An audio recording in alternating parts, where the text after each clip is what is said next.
కాలం మారొచ్చు, అభిరుచులు మారొచ్చు కానీ మనుషులు మారొచ్చు కానీ దారుణంగా మారిపోతున్నారండి. బ్రిటన్‌లో మాంచెస్టర్‌లో ఒక అమ్మాయి లారా అమ్మాయి పేరు కన్యత్వాన్ని వేలంగా పెట్టింది. అంటే తనను తాను అమ్ముకోవడానికి సిద్ధపడిపోయిందండి. అంటే అక్కడ ఇది చట్టబద్ధమే అన్నట్టు. మనలా కాదు. చాలా ఫేమస్ వెబ్‌సైట్స్ ఉంటాయి. అలాంటి వెబ్‌సైట్స్‌లో వీళ్ళు చేస్తూ ఉంటారు. ఆక్షన్ ప్లాట్‌ఫార్మ్స్ కూడా ఉంటాయి అన్నట్టు. కానీ సమస్య చూడండి. ఆమె ఎలా సమర్థించుకుంటుందంటే అసలు చాలామంది ఎటువంటి ప్రయోజనం లేకుండా పరమ బేవర్స్‌గాళ్ళతో పోగొట్టుకుంటూ ఉంటారు.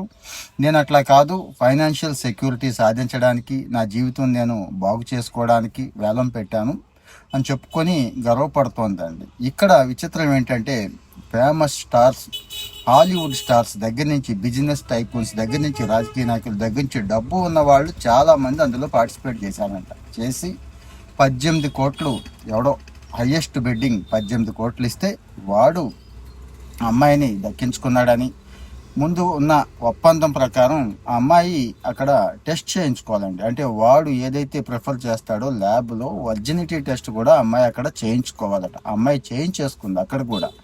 అంటే సమాజం మారుతోంది కానీ ఈ స్థాయికి ఇంత త్వరగా వచ్చేస్తుంది అని ఎవరు కూడా ఎక్స్పెక్ట్ చేయలేదండి. కానీ ఈ ట్రెండ్ ఇలా కంటిన్యూ అయితే చాలా చాలా ప్రమాదం. కామెంట్లో చెప్పండి.